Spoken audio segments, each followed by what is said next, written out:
자, 수업을 진행하겠습니다. 23페이지 맨 위에 보면 07번에 보고 얘기가 나오고요. 그 중에 동그라미 1번 질문 한번 보도록 하겠습니다. 수직제의 기둥에 연결되어, 여기 보실까요? 기둥이 수직제면 이렇게 돼 있을 거고, 이거 연결됐으니까 수평부재 이렇게 된다는 거죠.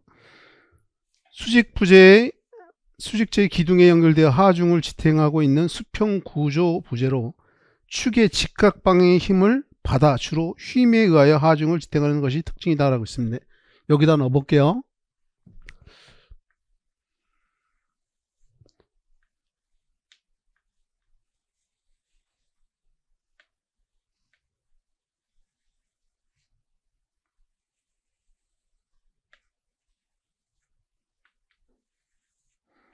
이게 기둥이고 수직부재고 요거는 봅니다. 그럼 위에서 힘이 이렇게 내려오면 이 방향이 축 방향이죠. 길이 방향, 보의 길이 방향, 그죠? 위에서 힘이 내려오면 이게 직각 방향으로 힘이 작용한다는 거예요, 그죠? 힘을 내리누르면 이 보가 이렇게 휘어지려고 하겠죠. 이걸 갖다가 힘 모멘트라고 얘기하죠. 힘에 대해서 저항하겠죠. 그래서 다시 한번 보면 수직제의 기둥에 연결되어 하중을 지탱하고 있는 수평 구조 부재로 축의 직각 방향의 힘을 받아 주로 힘에 의하여 하중을 지탱하는 것이 특징이다. 동그라미 2번 지문을 보려고 합니다.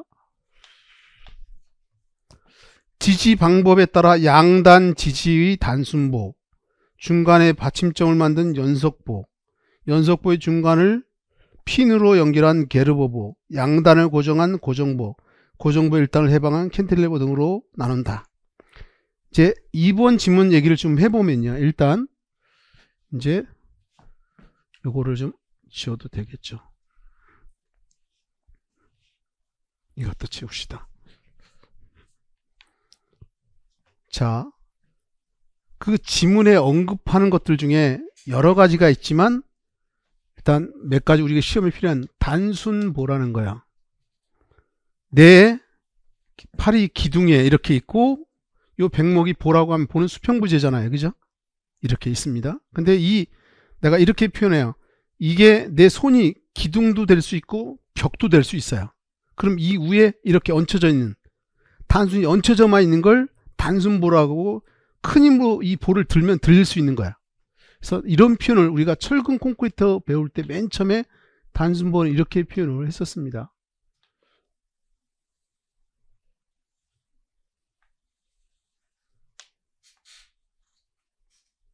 이런 표시가 단순보를 표현하는 거예요. 이 뜻이. 그럼 요 보의 축방이 이 방향이고 전 가운데가 중립축인 거고, 위에서 이렇게 힘을 가하면 이 부재가 이렇게 휘어진다. 이게 중립축이고 이렇게 된다. 그럼 이제 요 길이가 지금 똑같았는데 이렇게 보면 짧아졌죠. 짧아졌으니까 양쪽으로 미는 압축력이 작용하고, 요 길이를 비교해 보면 이거보다 길어졌으니까 양쪽으로 당기는 인장력이 작용한다 그랬죠. 그럼 인장력이 크면 어떤데? 이게 이렇게 벌어지려고 하겠죠. 벌어지다가 무너지겠죠. 그래서 인장력이 강한 철근을 요 하부에다 이렇게 넣어주고, 이렇게 위에는 압축력이, 콘크리트는 압축력이 강하죠. 이렇게 한다, 이런 얘기 있어요. 이게 쉽게 말하면 단순보다 이런 얘기예요. 그 다음에 그 지문 중에 보면 뭐가 나왔냐면 두째 줄에 양단을 고정한 고정보 이런 얘기가 나와 있어요. 이제 여기다가 표현할 거예요. 이게 보고 이게 기둥인데 이 보 속에 있는 철근이 이렇게 와서 기둥에 이렇게 정착합니다. 다시 말해 이 볼을 기둥이 붙잡아 주는 거죠. 이렇게 정착하니까. 조금 아까 그림에도 나왔었고 볼을 기둥이 붙잡고 있다 이런 얘기인 거야. 근데 요걸 요 보 안에서 안까지를 4등분 하죠. 반 나누고 반 나누고 반 나누고. 그래서 요 가운데 두 개는 중앙부라고 얘기를 하고 요 양쪽은 단부라고 얘기를 해요. 단부. 그러면 이 양쪽 단부를 양단, 양쪽 담보를 양단이라고 하는 거야. 이 양단을 기둥이 붙잡고 있어요. 그래서 붙잡고 고정됐다는 거죠. 그래서 양단 고정보 이런 표현을 쓰는 거예요. 이번에는 캔틀레버를 한번 그려보면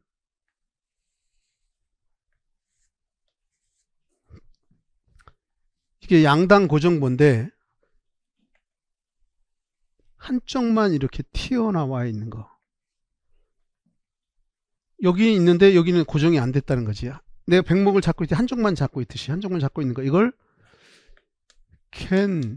캔틸레버 이렇게 얘기를 해요.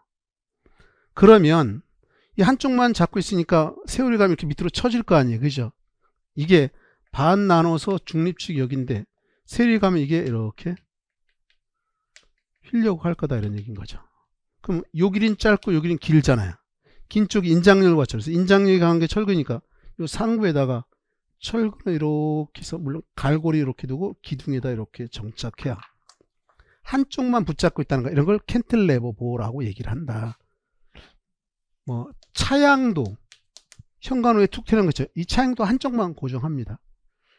이런 정도. 그러면 이제 그 정도 이해하시면 되고 그 아래 08번의 천장이야.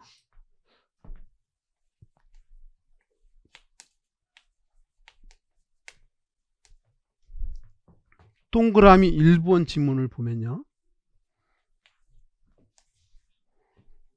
지붕의 안쪽이나 상층의 바닥을 감추기 위하여 그 밑에 설치한 덮개를 말한다. 예를 들어 보면요. 여기다가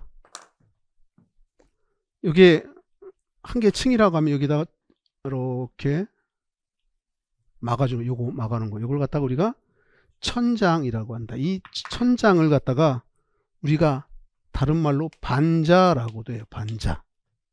이 왜 막냐는 거예요. 기본적으로 이 불이 들어왔는데 전선들이 다 연결됐을 거 아니에요. 뜯어보면 전선이 왔다 갔다 하죠. 여기도 공기저하실 설비됐죠. 이 속에 보면 덕트가 있어요. 덕트라든가 조명기구라든가 다 들어가 있죠. 지저분한 걸 감춰주죠. 또 여기 보면 이 천장에 이게 인슐레이션 보드인데 텍스 여기 보면 갈매기 모습의 홈집도 있잖아요. 이게 흡음 효과가 있어요.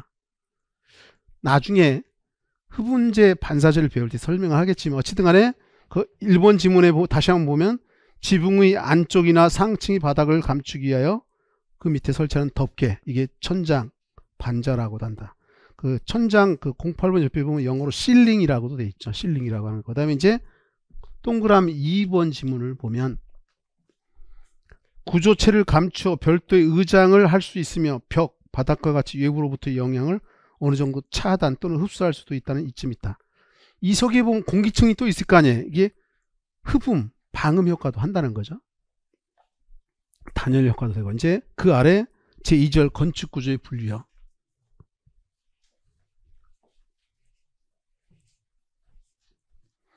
우리 앞에 맨 처음에 교재 나갈 때 목차 나와 있었고 내비게이션이라는 게 있었어요.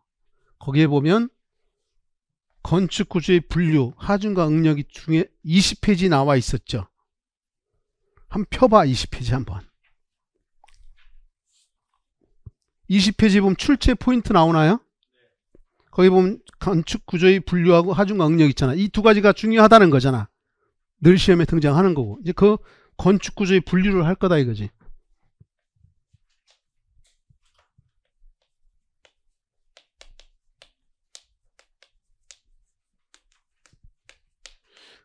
그럼 이 전까지 배웠던 건 앞으로 시험에 대한 기본적인 내용하고 안 나올 수도 있는 확률이 아주 떨어진 것들을 한 거다 이거야.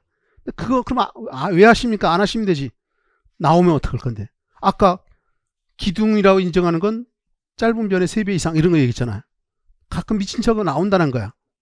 그래서 하는 거고. 건축 구조의 분류는 중요하다. 그 아래 보면 01번에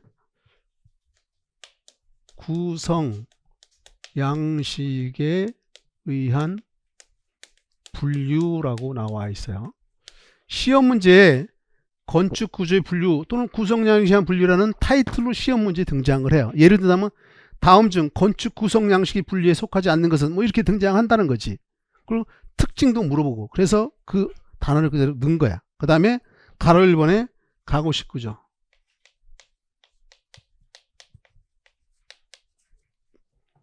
일단 타이틀만 먼저 보고 가구식 구조 다음 페이지 넘겨보세요. 다음 페이지 넘겨보면 조적식 구조라는 게 나와 있어요. 가로 2번에 조적식 구조. 그 아래 가로 3번에 보면 일체식 구조가 나와 있고요. 일체식 구조. 그 옆 페이지에 가보면 입체식 구조라고 또 나와 있어요. 여기다 할게요.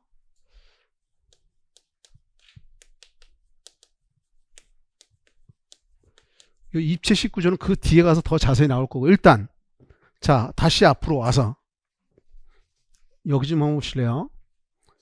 설명을 해보면 가구식 구조라는 것은 가늘고 긴 부재, 나무가 가늘고 길잖아요. 철골도 가늘고 길어요. 이 가늘고 긴 부재를 서로 짜 맞춰서 건물을 짓는 거야. 예를 들어서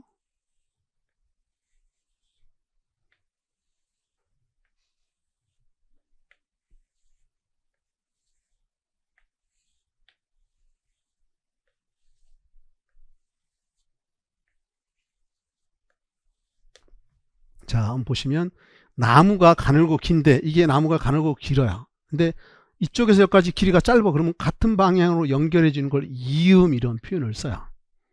이렇게 꺾이는 부분을 연결해 주는 걸 맞춤이라는 표현을 써요. 우리 양복 맞추듯이 자기 몸에 이음과 맞춤을 연결해서 연결해 놓으면 이 벽이 없어도 건물이 안 무너져요. 그래서 우리나라 산악이 약 70% 정도 돼요. 그 중에서 정말 비옥한 땅 한 20%, 막말로 해서 한 80%는 잘 활용하기, 농사짓기 어려운 땅인데 어쨌든 우리나라 기후는 고온, 온도가 높아요. 그 다음에 다습, 습기가 많아요. 그러면 여름에 덥고 겨울엔 춥고 뭐 이래요. 창이나 문을 갖다 크게 뚫어둘 수 있어요. 우리 한식 구조 보면 완전히 전체가 다 열리는 문들도 있잖아요. 그러면 바람이 잘 통해요. 그러면 시원함을 느낄 수 있어요. 좀 더 얘기를 한다면 예를 들어 풍수지리에 나오는데 사실은 이게 다 이론적으로 맞는데 이렇게 건물이 이렇게 짓잖아요. 이 앞에는 물이 흘러요. 내천. 여기는 산등성이 이렇게 더 높게 지자고요. 구릉지. 그러면 여기 창이나 문을 크게 뚫어두니까 낮은 곳 높은 곳 압력차 때문에 바람이 잘 통하게 돼 있어요. 여름엔 시원하고 또 난방 잘하면 관리 틈새 없이 하면 난방도 잘 되겠죠. 구들장 써서 겨울치 난방하고 뒤에는 산이 있죠. 앞엔 천이 있죠. 임산 뒤쪽에 산이 있고 배수 그죠? 이렇게 그러면 그래서 창이나 문을 크게 뚫어줄 수 있다. 채광 통풍이 잘 된다 이런 얘기도 들어가겠죠. 어쨌든 이런 게 가구식 구조인데 가늘고 긴 부재를 짜 맞춰서 건물을 졌다. 그러면 짜 맞췄는데 이 연결 부위가 약하면 취약하겠죠. 그죠? 접합부가 튼튼해져야 된다 이런 얘기인 거예요. 그죠? 그 다음에 이제 가구식 구조에는 나무 구조가 있고 철골 구조 이 두 가지가 대표적이에요. 근데 나무 구조를 갖다가 우리가 나무 목자를 써서 목구조 이런 표현도 써요. 자, 이 철골 구조를 강구조 이런 표현도 쓰고요. 근데 내가 지금 여러분한테 얘기하고 싶은 건 이 가구식 구조의 특징이 뭐냐는 거지. 나무가 잘 썩죠. 맞아요? 그래서 처마가 삐져나오잖아요. 그죠? 비를 차단하기 위해서. 그리고 기단이라는 게 있잖아. 기둥 위에 밑에 기단을 두잖아요. 그죠? 물이 안 닿아야 수명이 길어지거든요. 그래서 이 나무 구조는 잘 썩어요. 부식이 잘 된다 그지? 쇠는 부패된다는 표현 많이 쓰고 나무는 쇠는 부식된다는 얘기 많이 하잖아요. 그래서 이 둘 다 가구식 구조인데 이거는 내식성이 작다. 내식성이 작다. 잘 썩는다 이런 얘기인 거야. 부패하기 쉽다 이런 얘기인 거죠. 이해할 수 있겠죠. 그 다음에 이거 같은 경우에 또 어떤 특징이 있냐면 벽이 없으니까 최강과 통풍에 좋다 이런 얘기인 거야. 최강과 통풍이 잘 된다 이런 얘기인 거죠. 그 다음에 이제 요 두 가지 중에서 여기 봐야 돼요. 요 철골 구조의 특징을 또 좀 더 따로 해야 되는 게 어떤 특징이냐면, 이 철골은 어떤 특징, 이거 하나 빠진 게 여기다 쓰자고요. 나무도 그렇고 철골도 그렇고 내화성이 작다. 불에 약한, 불에 잘 타잖아요. 그죠? 쇠도 불에 약하고. 나중에 하겠지만 쇠는 온도가 500도 정도 되면 강도가 2분의 1로 떨어져요. 800에서 900도 되면 강도가 거의 제로입니다. 하다못해 볏짚 볏짚을 태워도 1300도까지 올라가요. 순간 온도가. 그럼 화재 나면 사람이 대피할 시간이 없어지잖아. 강도가 제로니까. 그죠? 그래서 이런 것들은 내화성이 작다는 거고, 이제 난 만사에 찬다 그럼 요 두 가지만이라도 내식성이 작다. 잘 썩는다는 거죠. 그 다음에 내화성이 크다. 이 두 가지가 중요한 지문이다. 근데 이제 그 중에서도 요 철골 구조에 해당하는 게 있어요. 좀 자굴에 취약하다. 이미 앞에서 배웠지만 자굴은 이런 거죠. 이렇게 가늘고 긴 부재. 우리 입문서에서 배웠던 내용인데, 여기 보면 나무가 됐던 쇠가 됐던 간에 여기서부터 여기까지를 우리가 길이라고 얘기했는데, 요 방향을 갖다가 우리가 부르기를 무슨 방향이라 그랬어요? 이 길이 방향을 우리가 뭐라고 한다? 다른 말로 축방향이라는 표현으로 더 많이 쓴다 이런 얘기 했어요. 이 부재는, 철골은 가늘고 길기 때문에 위에서 하중을 이렇게 내리 누르면 이렇게 휘어집니다. 이걸 좌굴이라고 했어요. 굴복돼서 주저앉는다 이런 뜻인 거예요. 예전에 보면 어른들한테 자정하세요 이런 얘기 하잖아요. 앉으라는 거잖아요. 그죠? 이걸 자굴이라고 하는데, 자굴에 취약하다. 자굴에 취약하다. 그 다음에 피로 강도에 취약하다. 피로 강도는 이렇게 얘기를 할게요. 우리나라 40대들 많이 죽잖아요. 40, 50대. 피로하면 쉬어야 되는데 쉴 틈이 없어. 자식들 교육하고 뭐 가정을 유지하려니까 지친 상태 또 가다 보니까 어느 날 급사한다 이런 얘기죠. 그러면 피로 강도라는 거 이런 거야.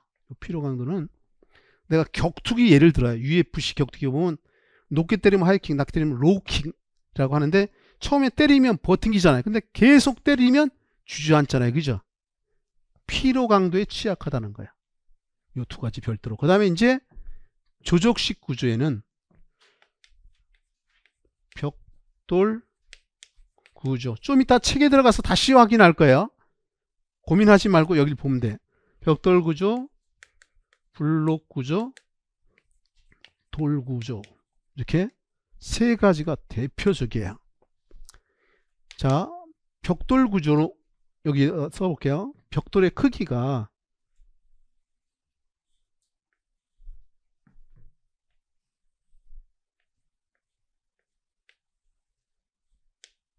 이렇게 있으면 여기서부터 여기까지를 길이라고 하고 190, 여기서부터 여기까지를 너비라고 하고 90, 이걸 두께라고 하고 57. 이게 벽돌의 표준형이에요.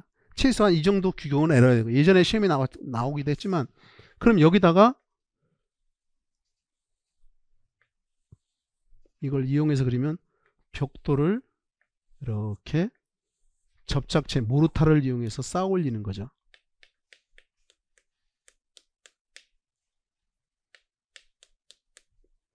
그럼 이렇게 벽돌을 쌓아 올린다는 거야. 가운데는 모르타르 접착제가 들어가겠죠. 모르타르가 시멘트 물 모래 섞어서. 그러면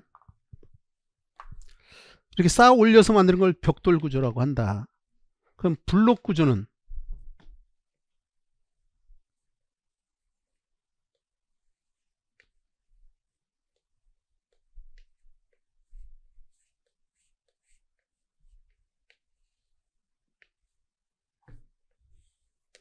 이게 길인데 290, 옛날에는 390짜리, 근데 기존형 이제 안 쓰고 표준형 장려형 쓰니까 이게 290, 요 높이는 190, 요 두께는 100, 150, 190, 뭐 210 이런 것들이 있어요. 이게 블록이 벽돌보다 크잖아요. 그걸 여기다 쌓아 올려서 지면 블록 구조인 거죠. 돌 구조는 자연석을 넣고 여기다 모르타를 넣고 이렇게 쌓아 올리면 이 모르타가 밖으로 삐잖아요. 돌이 무거우니까. 그래서 여기다 나무색이나 납색이라는 걸 넣고서 쌓습니다. 보통 쌓는 높이가 보통 여기서부터 여기까지가 3단이나 4단을 쌓는데 그 높이는 1m 이하로 쌓아 이런 규정도 있어요. 무거우면 다 모르타 삐져나가고 무너지니까. 어쨌든 내가 얘기하고 싶은 건 이렇게 모르타르를 이용해서 쌓아 올리는 거죠. 그게 조족식 구조. 이 적자가 쌓을 적자야. 그런데 이제 이 조족조의 특징은 뭐냐? 이 조족조 같은 경우, 자 보세요. 이렇게 돼 있으면 이렇게 쌓아 올리다 위에서 내린 누르는 수직 하중에는 아주 강하겠죠.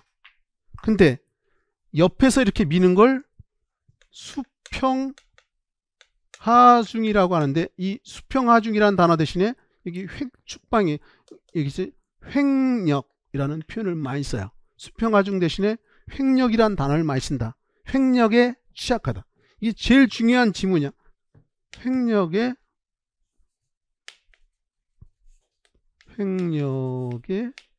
약하다.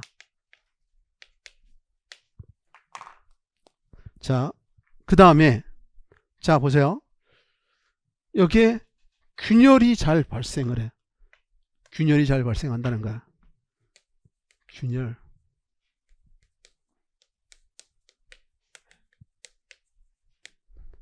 그 다음에 자 보자고요. 이 벽의 두께가 두꺼우니까 내부 공간이 축소되겠죠. 줄어들 거 아니야. 또 이 벽 두께가 두꺼우니까 내부하고 외부하고 온도차가 커요. 온도차가 크면 뭐 생기죠? 결로라는 게 생겨요.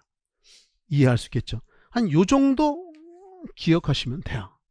그 다음에 일체식 구조에 보면, 일체식 구조는 철근 콘크리트 구조, 철골, 철근 콘크리트 구조. 어떤 건지 이미 다 설명은 했어. 그런데 내가 혹시라도 나 처음 기본 과정부터 나와서 그러면 여기 한번 볼까요? 시멘트, 물, 모래, 자갈, 철근, 철골. 자, 요 시멘트하고 물을 섞은 거, 이걸 갖다가 시멘트 풀이라고 한다 그랬어. 이 시멘트 풀이 접착제 거라는 건데, 종이하고 종이 붙이려면 풀 바르잖아요. 이 풀 영어로 페이스트라고도 불러. 그래서 시멘트 페이스트라는 단어로도 등장한 적이 있어. 그 다음에 모래, 자갈, 이건 골재라고 그래. 뼈 골자를 써서 장골재, 굵은 골재인데, 어쨌든 요 시멘트에서 모래까지 하면 이걸 모르타르라고 해요. 줄여서 몰탈 이렇게도 부릅니다. 그러면 이게 접착제 역할을 하는 거죠. 그 다음에 자갈까지 넣었어. 콘크리트. 근데 콘크리트라고 다지면 앞에 묵은 콘크리트 이렇게도 불러요. 철근이 없다는 거, 없을 무자야. 철근이 없는 콘크리트. 자, 일단 여기까지 한번 놓고 여기 좀 볼래요? 자갈, 그 사이에 모래, 그 사이에 시멘트 풀. 이게 접착제 역할을 한다 그랬죠. 그러면 여기까지가 콘크리트 또는 묵은 콘크리트다 이런 얘기인 거야. 그러면 여기서부터 철근까지, 그러면 철근에다가 콘크리트 했으니까 철근 콘크리트 이렇게 부른다는 거야. 어려운 것도 아니고, 예를 들어 여기 그림을 넣어보면 이런 거죠. 기둥을 넣는다면 기둥 주근이 이렇게 축방향으로 주근이 들어가고요. 이게 직각 방향으로 띠철근 또는 대근이라고 부르는 게 이렇게 들어가겠죠. 그리고 겉에 거푸집이라는 걸 이렇게 짜요. 바나나 껍질 같은 거 형태를 잡는 거, 영어로는 폼이라 그래요. 거푸집을. 이렇게 놓고 요 자갈 콘크리트 이걸 갖다가 여기다 부어요. 다 부으면 시멘트는 물 집어넣은 화학 반응이 나죠. 응결, 경화, 재령 28 지나서 이걸 바나나 껍질을 벗겨내듯이 벗겨낸 다음에 사용하잖아요. 돌을 붙이기도 하고 타일 붙이기도 하고 그냥 노출 콘크리트 쓰기도 하고. 이게 철근도 있고 콘크리트도 있다. 철근 콘크리트다. 그러면 철골까지 넣었다. 그럼 여기 이런 거죠. H 형광이 있다. 이렇게 H자의 모습을 갖춘 형광. 형광은 강은 쇠인데 H자의 모습을 갖췄다 해서 H형광 이런 표현을 쓰는 거죠. 형태가 H자다 이런 거예요.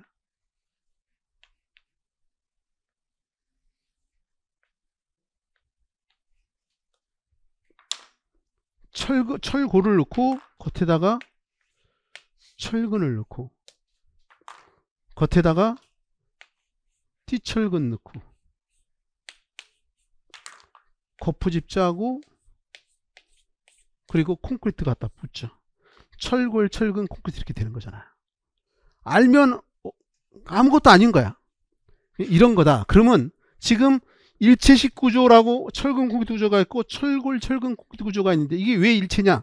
원래 여기 와서 보면 자, 이거는 기둥이고 이건 보잖아요. 그죠? 원래 각자인데 이 철근을 넣어갖고 물론 당연히 여기도 기둥 철근들이 이렇게 들어가요. 여기도 주근 그 다음에 띠철근 이렇게 들어간다는 거야. 근데 철근을 넣어놓고 콘크리트를 부어버리면 두 개가 하나로 돼요. 그래서 일체식 구조 이렇게 얘기하는 거죠. 일체식 구조는 여기 있죠. 요 일체식 구조를 갖다 우리가 강접합 이런 표현을 써요. 강접합 또는 고정단 이런 표현을 쓰고 이 얘기는 자 보자고요. 이런 거예요. 이건 세 방향을 수직 방향, 수평 방향 또는 회전 이걸 다 견딜 수 있는 게 일체식 구조고 강접합 또는 고정단 이런 표현을 쓰는 거예요. 이제 내가 복선을 까는 거야. 황소론의 소나기처럼 비가 올 걸 예상해서 앞으로 할 얘기다 이런 거야. 또 그러면 이제 교재로 가서 이제 한번 보자고요. 일단 23페이지 너무 많이 가버리면 또 힘들니까 23페이지에 가서 건축구조의 분리에서 구성양시한 분리의 가구식 구조 보면 1번의 목재, 강재 등과 같이 비교적 가늘고 긴 부재를 조립하여 뼈대를 구축하는 구조다. 종류는 나무구조, 철골구조. 그 아래 그림이 왼쪽은 목조, 오른쪽은 철골조. 그 아래 동그라미 3번에 보면 각 부재의 접합 및 짜임새에 따라 구조체의 강도가 좌우된다. 당연한 얘기겠지. 4번에 비내화적. 칼라로 되어 있잖아, 인쇄가. 그죠? 내화적이 아니다 이런 얘기인 거잖아. 불에 약하다 이런 얘기인 거잖아요. 그죠? 그 다음에 건식구조다. 우리가 크게 이런 얘기 있어요. 건식하고 습식이 있다. 우리가 입문서에 앞에서 배웠던 거예요. 건식은 공사할 때 물을 안 쓰는 거죠. 그러면 습식은 공사할 때 물을 쓰는 거잖아. 그러면 나무 여기 보면 나무 구조 물 안 들어가잖아. 철골도 물 안 들어가잖아. 이게 건식이라는 거야. 그럼 습식은 조적식 구조 예를 들면 벽돌, 블록, 돌 사이에 모르타르 집어넣죠. 모르타르가 시멘트, 물, 모래 섞은 거잖아. 이거 물이 들어가잖아. 그죠? 습식이야. 그러면 이게 두 가지씩 기억하기로 했었어요. 이 건식은 물을 쓰지 않으니까 동절기 공사가 가능하죠. 맞아요? 공사기간도 단축되죠. 반대로 이 습식은 겨울철에 물이 얼어버리면 화학반응 못하잖아. 그래서 겨울철 공사 불가능하죠. 공사기간도 길죠. 이 두 가지가 대표적인 거죠. 이제 건식. 이제 그 다음 페이지 넘겨서 조적식 구조. 가로 2번에 조적식 구조요. 동그라미 1번에 보게 되면 단일 개체. 예를 들어서 벽돌, 시멘트 블록, 돌 등을 교착제를 써서 쌓아 구성한 거다. 교착제는 곧 접착제 얘기를 하는 거죠. 그게 바로 뭐예요? 모르타르죠. 맞아요? 시멘트, 물, 모래 섞은 거. 그 다음에 동그라미 2번에 벽돌 구조, 시멘트 블록 구조, 돌 구조 나와 있어요. 이런 게 있다고 이미 적었고, 이제 그림 아래 벽돌, 시멘트 블록, 돌 구조 참고로 보시고, 동그라미 3번에 전체 강도는 단일 개체의 강도. 단일 개체는 예를 들어 벽돌이면 벽돌, 블록이면 블록, 돌이면 돌, 이것들이 단위지체의 강도 얘기죠. 커야 강도 커지겠죠. 전체 강도는 단일개체의 강도, 교착제의 강도, 쌓기법에 의해 좌우된다. 당연한 얘기겠죠. 4번에 횡력, 수평력, 부동치마 등에 취약하고 균열이 가기 쉽다. 부동치마는 우리 앞에서 배울 때 이렇게 얘기했었죠. 건축물이 이렇게 있고 집안성이 이렇게 있는데 이 무게가 무거우면 이게 이렇게 가라앉는다. 치마된다. 이게 균등치마고 삐딱하게 이렇게 주저앉으면 부동치마라 그랬죠. 부동치마가 일어나면 건물이 무너질 확률이 많다. 그래서 부동치마가 시험에 자주 나온다. 이제 뒤에 가서 자세히 배울 거고 어쨌든 거기에 횡력에 약하고 부동치마에 취약하고 균열이 가기 쉽다는 거. 그 다음에 가로수 3번 일체식 구조야. 동그라미 1번 지문에 보면 원하는 형태의 거푸집에 콘크리트를 부어넣어 전 구조체가 한 덩어리가 되도록 만든 구조다. 한 덩어리가 일체식인 거잖아요. 그죠? 이해할 수 있죠? 이렇게 여기다가 갖다 딴 건데 갖다 부어서 하나로 만들어준다. 이게 기둥부 이런 것들이. 그 다음에 이번에 종류 보면 철근 콘크리트 구조, 철골 철근 콘크리트 구조. 그 아래 그림 철근 콘크리트, 뭐 철골 철근 콘크리트. 그 다음에 3번에 각 부분의 구조가 일체화되어 비교적 균일한 강도. 균일한 강도, 비교적이라는 거야. 여기를 볼래요? 철골, 애치형광 얘기인데 철골은 어디나 강도가 다 똑같아. 용광로에서 녹여서 그대로 나오니까. 근데 철근 콘크리트는 재료 분리라는 게 있어. 자갈은 자갈끼리, 모래는 모래끼리, 시멘트 분리, 시립 분리. 따로 때리면 강도가 약해지겠죠. 시공하는 사람이 잘 해야 될 거 아니야. 그래서 비교적이란 단어가 들어가. 철골은 강도가 균일하다 이렇게 얘기하는데 철근 콘크리트는 비교적 균일한 강도 이런 표현을 쓰는 거예요. 네 번째, 내화, 불에 강하다는 거지. 내진, 지진에 강하다는 거죠. 내구적이다. 여기 좀 볼래요? 내구적이라는 얘기는 이렇게 설명했어요. 이게 백무기 건축물이라고 봤을 때 외력 또는 하중을 가하면 변형이 생기겠죠. 근데 외력이 와도 변형이 안 생기는 걸 내구성이 크다 이런 얘기예요. 다른 말로 하면 수명이 길다. 쉬운 표현으로 이렇게 표현할 수도 있겠죠. 내화, 내진, 내구적이다. 그 다음에 습식구조다. 습식구조 떠오르는 순간 뭐가 떠올라야 되는 거예요? 동절기 공사가 어렵다. 공사기간이 길어진다. 이런 거죠. 앞에 다 얘기했고 또 뒤에도 나올 거야. 그 다음에 옆 페이지 가보면 입체식 구조 얘기가 나와요. 여기다 넣었는데 입체식 구조야. 그거 보자고요. 1번에 외력에 대하여 3차원적으로 저항할 수 있도록 구성된 구조이다. 3차원이면 1차원이면 뭐죠? 평면이죠. 2차원이면 평면 인면. 맞아요? 3차원은 입체적인 거죠. 가로 세로 높이 다. 종류는 입체 트러스 구조, 절판 구조, 쉘 구조, 현수 구조, 막 구조인데 이 뒤에 따로 나와 이게. 그 다음에 또 그림 보면 입체 트러스, 절판, 쉘 구조, 현수 구조, 막 구조 이런 게 있는 거고 그 아래 3번에 일반적으로 대공간의 지붕 구조에 맞습니다. 여기 좀 보실래요? 지금 미리 언급을 하면 대규모 건물 그러면 지붕도 커질 거 아니야. 지붕 무게도 무거워지겠죠. 무거우면 치마 생길 거 아니야. 치마 되면 안 돼 이런다고 안 되는 거 아니잖아요. 그죠? 그럼 결론은 어떻게? 무게를 어떻게 줄여주는 방법이 있고 아니면 기초를 튼튼하게 하는 방법도 있겠죠. 기초를 튼튼하게 하려면 돈 들어갈 거다 이거지. 그러면 지붕 무게를 가볍게 하면 돈 안 들어가면서 치마가 안 생기게 할 수 있을 거라는 거지. 이 입체식이라는 게 다 대규모 건축물에서 지붕의 무게를 가볍게 하기 위한 거야. 대공간에 쓰는 거고. 나중에 세부적으로 하겠지만. 그 다음에 그 아래 02번에 건축 재료에 대한 분류.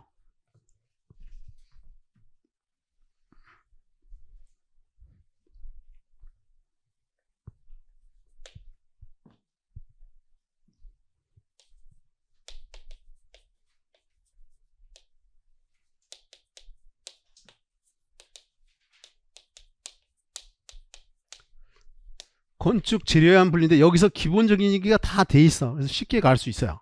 일단 나무 구조 보자고요. 가로 1번에 나무 구조. 주요 구조부가 목재. 이 목자는 나무 목자죠. 그래서 목재로 이루어진 것을 말하며 건물에 작용하는 하중을 목재가 담당하는 구조다. 장단점이요. 모든 구조의 기본이 장단점인 건데 1번에 외관이 아름답다. 나무는 아름답잖아요. 그죠? 왜 아름다운 거예요? 그냥 아름다워요? 예를 들어 보면요.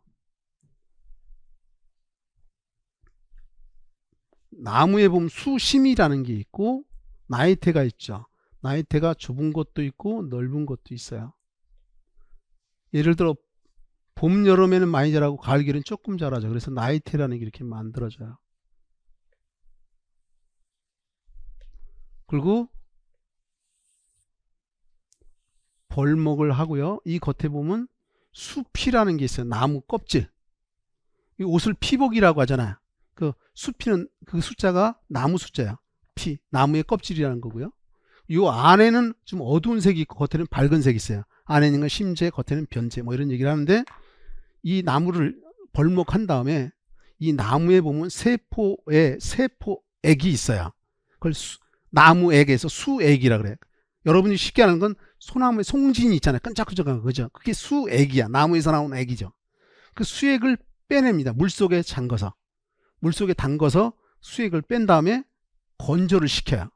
근데 예를 들어 섬유 포화점이라는 거. 그러면 나무에 세포가 이렇게 있으면 세포에는 물이 꽉 차 있어요. 근데 세포와 세포 사이에는 물이 없는 거야. 이런 걸 섬유포화점이라고 하고 약 함수율이 30% 정도 돼요. 근데 이거 30% 이하로 건조해서 사용하게 됩니다. 근데 예를 들어 가구, 이런 책상, 의자 이런 가구들은 약 16%에서 한 18% 정도로 수분 함수는 이 정도 될 거죠. 하는 이유가, 만약에 함수율이 30% 이상 된다 그러면 이 수분이 빠져나가면서 막 뒤틀려요. 그래서 옛날 집, 오래된 집 보면 건조를 제대로 하면 막 문틀이 뒤틀려갖고 문이 잘 안 열리고 이런다는 거지. 그러니까 이 얘기 왜 했냐? 이 16에서 18% 우리 시험에 복이 한번 등장된 적이 있어요. 뭐 더 많은 얘기가 있지만, 그러니까 너무나 많은 거야. 그래서 내가 해주는 것만 하라는 거고, 그리고 걔 중에는 궁금해서 물어볼 수는 있어요. 나쁜 질문은 없으니까. 근데 걔 중에는 엉뚱한 사람들이 한 명씩 있어요. 왜냐하면 시험하고 전혀 관계없는 얘기라면 나를 개인적으로 찾아오면 내가 시간 많이 줘서 해줄 수는 있어. 하다못해 어떻게 해요? 핸드폰 문자를 보내든지 메일을 보내면 되겠죠. 어쨌든 제가 메일 주소 알려줬나요? 좋아요.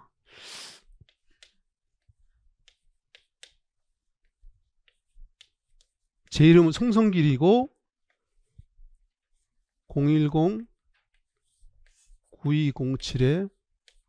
010-9207-1516인데 핸드폰 번호는 내가 그런 얘기, 나한테 배운 사람 평생 AS 해준다 이런 얘기 하는데, 여러분이 관리소장님 돼서도 큰 빌딩, 고층 빌딩 관리자가 되더라도 혹시 의문 생기면 내가 전화번호 바뀌더라도 메일 주소는 안 바뀌다는데 이거 안 바꾸겠지만, 근데 아무 때나 전화하지 마시고 PM 오후 3시에서 5시 사이에 통화를 주면 좀 통화가 쉽게 돼요.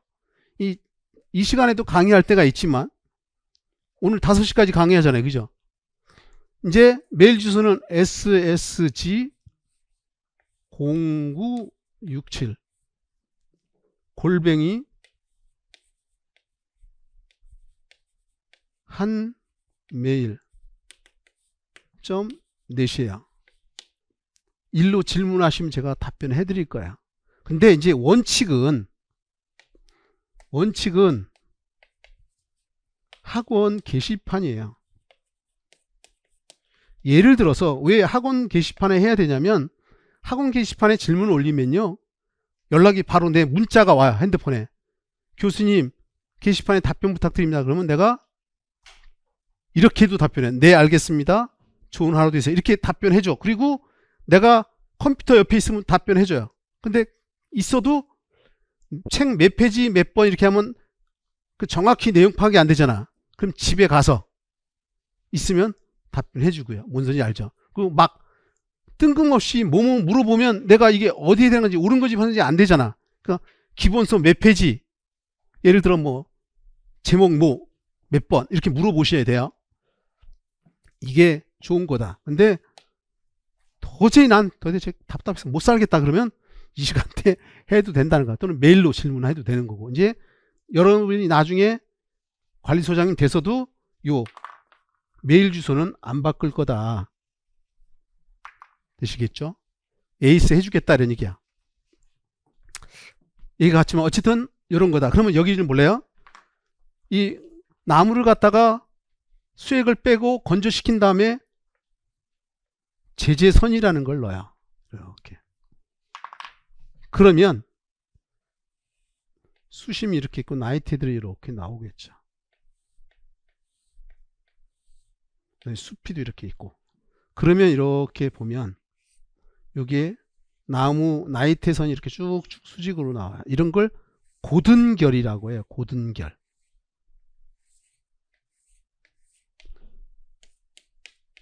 고든결. 근데 이 나무를 갖다가 수 자르면 되는데 이렇게 삐딱하게 잘랐어. 삐딱하게 자르면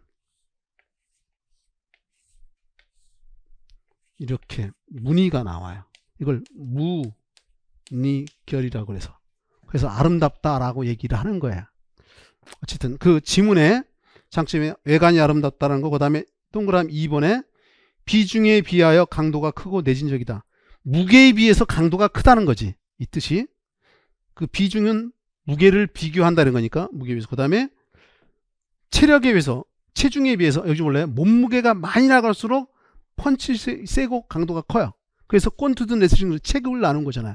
근데 체급도 플라이급인데 강도가 펀치력이 세다 뭐 이런 얘기 하잖아. 그죠? 요즘 뭐 권투 잘 열심히 안 보지만 어쨌든 그렇다는 거고, 그 다음에 내진적이다 그러면 지진에 강하다는 거잖아요. 그죠? 지진에 강해요. 아까요 조족식 구조는 지진에 취약합니다.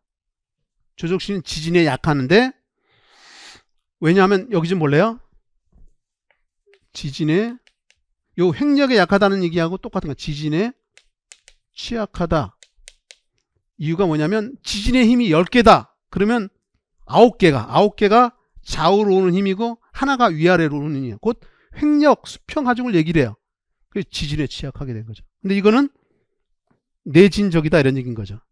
그래서 우리 일본의 목구조가 발달한 게 걔네 지진이 많이 나잖아요. 저주받은 땅덩이잖아요. 그래서 걔네들은 살아남기 위해서 자꾸 내리고 넘어오려고 하는 거고, 그래서 외침을 많이 한 거잖아. 그 다음에 세 번째, 건식 구조이므로 동절기 공사가 가능하고 공사 기간을 단축할 수 있다. 이제 단점은 비내어적이다. 불에 약하다는 거죠. 이번엔 내식성이 작아서 부패하기 쉽고 건조 시 뒤틀림 현상이 발생하고 고층 대기물에 부적합하고. 이제 그 아래 가로 2번에 철골 구조예요. 강판, 형광 등을 리벳, 볼트, 용접 등의 접합 방식으로 조립한 구조 및 건축물을 철골 구조 또는 강구조한다. 여기다 한번 넣어볼게요. 이제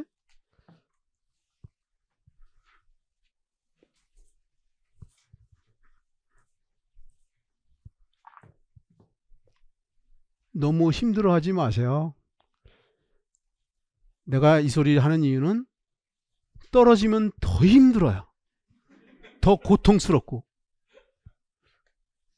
사람적인 마음으로 하면은 나도 딱 45분만 해도 강사를 줄 거 다 주고, 열심히 안 해도 내가 막말로 대충 해도 남들보다는 잘하겠지만 반드시 지나서. 근데 성향적으로 대충은 못 해줘. 안 하면 안 했지. 자, 이렇게 철판이 있어요. 철판이 있는데 이 철판을 우리가 강판 이런 얘기를 하는 거야. 강판. 우리 책 갔을 때 강판 이용한다 이런 얘기 하잖아요. 그죠? 근데 이 강판도 요 철판의 두께에 따라서 박판이 있고 후판이 있어요. 박판은 얇은 판이야. 이거 기준이 6mm를 기준해. 6mm보다 작으면 박판, 6mm보다 크면 후판 이렇게 얘기를 하는 거고. 근데 이 강판을 형강 그러면 강판을 이렇게 두 장을 연결해서 만든 거야. 쉽게 얘기하면. 요걸 하나 붙이면 이렇게 되잖아요. 이게 기역 형강 이런 표현을 쓰죠. 만약에 디귿 형강 그러면 하나를 더 붙이겠죠. 이렇게 해서.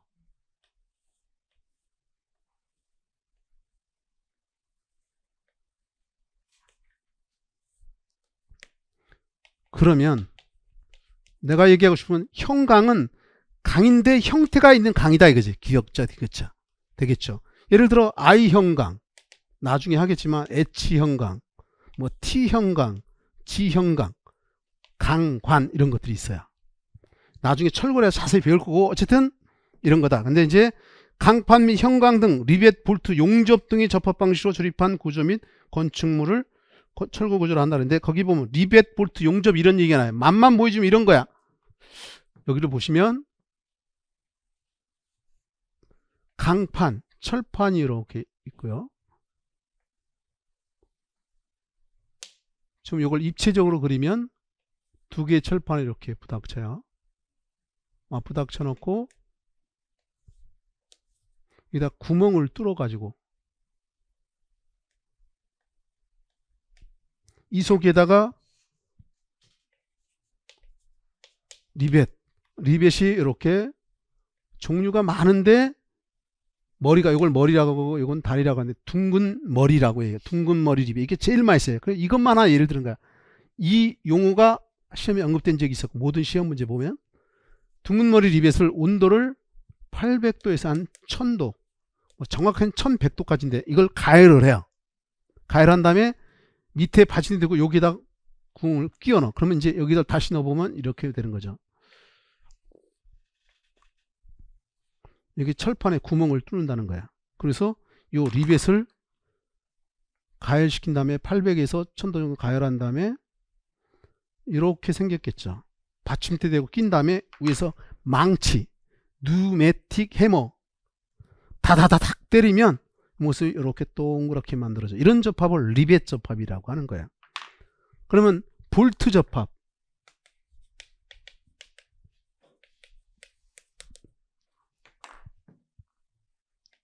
뭐 육각형도 있고 뭐 다각형도 있는데 이렇게 있고 여기에 나사결들이 이렇게 있죠. 이게 볼트죠. 너트는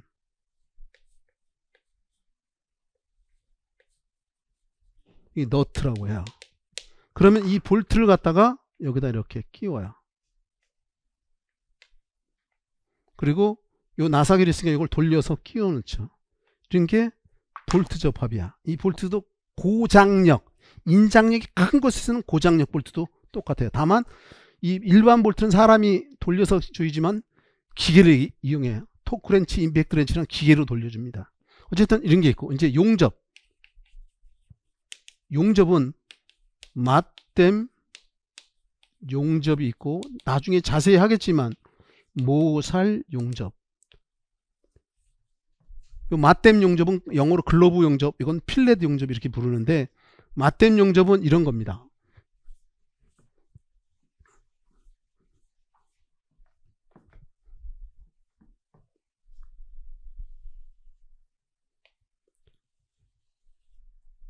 두 개의 철판을 이렇게 맞대 놓고요. 이 철판이 떨어지는 공간을 루트라고 해요. 루트. 이 루트가 너무 넓으면 용접이 잘 안 돼요. 물론 받침대를 대주는 경우도 있지만 이 루트는 3mm 이하 이런 얘기를 해요. 이 밑에 단위를 안 쓰는 이유가 우리 건축에서 밀리미터 단위를 쓰니까 숫자만 써 있으면 밀리미터 단위라는 거야.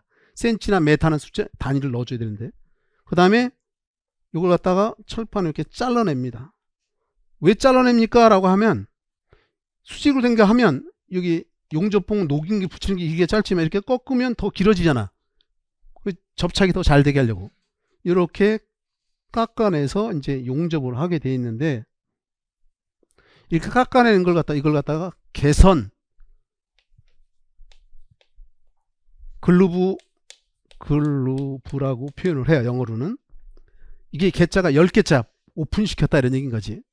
그러면 용접 심선이 있어요. 용접 심선이 이렇게 있고 겉에 피복제, 이 피복제는 플럭스라고 얘기하고 요거는 심선이라고 얘기를 하는 거죠.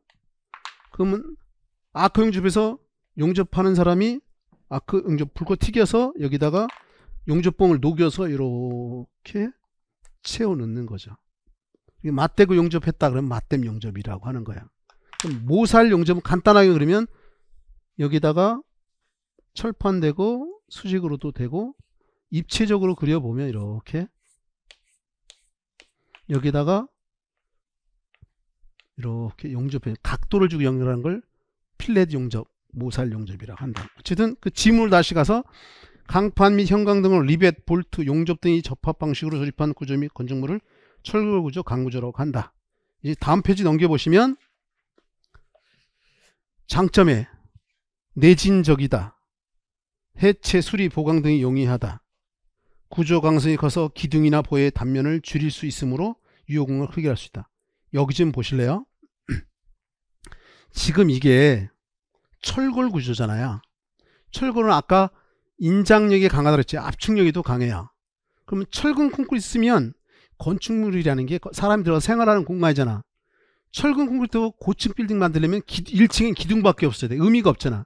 그럼 이걸 기둥이나 보의 크기를 작게 해야 되잖아요. 그럼 철골 쓰면 된다는 거야. 그러면 기둥이나 보의 크기가 작아지니까 공간을 넓게 쓸 수 있겠죠. 그 얘기야. 다시 보면 그 지문에 3번에 구조 강성이 커서 기둥이나 보의 단면을 줄일 수 있으므로 유효 공간을 크게 할 수 있다. 네 번째, 고층 건물이나 경관이 큰 건물에 생각한다. 고층 건물, 경관이 큰 건물에 이걸 쓴다는 거, 철골을. 그 다음에 5번에 건식 구조이므로 동줄기 공사가 가능하고 공사기간을 단축할 수 있다.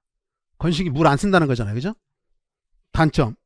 이 철골 구조는 장점보다는 단점을 이용해서 답이 많이 돼, 답이.